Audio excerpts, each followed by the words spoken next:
Hey everyone, welcome back to another episode of your Daily Guides, the series where I dive into in-depth guides and walkthroughs of games like Honkai Star Rail, Zenless, and Withering Waves. Today we're diving deep into how to build Dan Heng, the new 5-star physical preservation unit who brings both shielding and damage support to the table. Whether you've already pulled his E1 or you're looking for free-to-play alternatives, this is your complete up-to-date guide on how to build Dan Heng. Let's jump right in.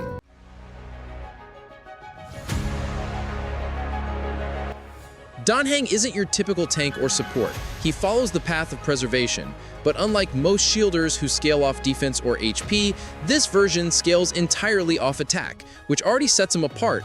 His whole kit revolves around designating a bondmate, an ally he links with, and through this bond, he provides shields to the entire team that scale from his own attack. He also summons a Souldragon that acts when the bondmate takes turns, triggering extra shielding and follow-up attacks that scale with that bondmate's attack as well. What that means is that you build him to both protect your team and amplify their damage, creating this fascinating hybrid role that rewards smart stat investment and synergy.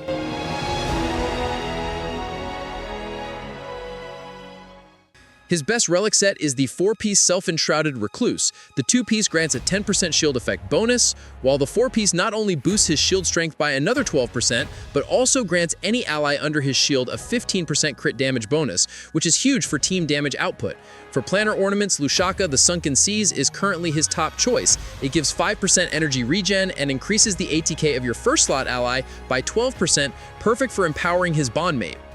When it comes to stats, your priorities are simple. Stack attack percent first, since it directly boosts both shield strength and his damage, then invest in speed so he and his Souldragon act earlier, and sprinkle in some crit stats to make his follow-ups punch harder, but do not prioritize crit, as he does not scale with crit.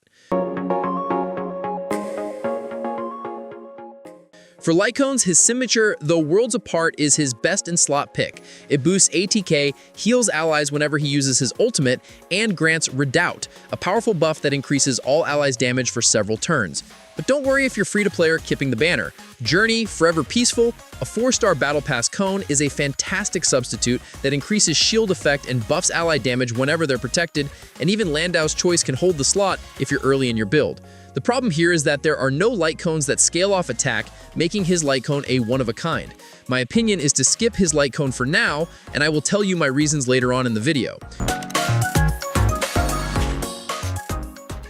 Team-wise, Dan Heng works best when his bondmate is a fast, attack-based DPS that acts frequently, so characters like Phainon or Anaxa are ideal partners. Pair him with supports like Sunday for energy regeneration, or Saradra and Robin for buffs, and you've got an incredibly sturdy yet high-damage lineup.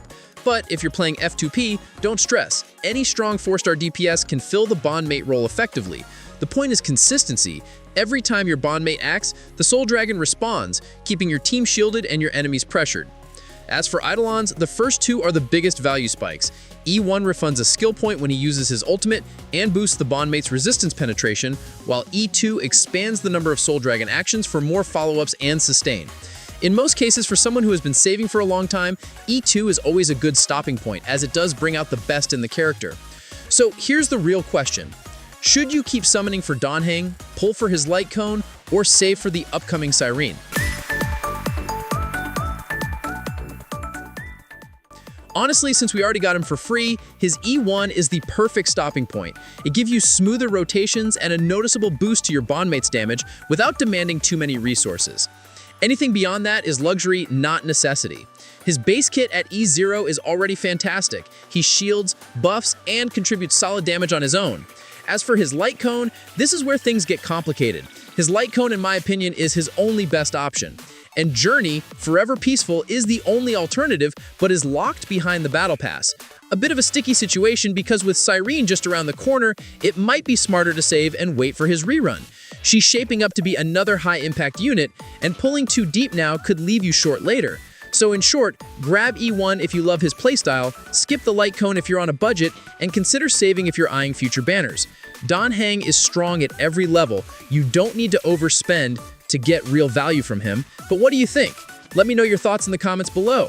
If you enjoyed this breakdown and found it helpful, make sure to subscribe for more. Thanks for watching, take care, and I'll catch you in the next one. Peace.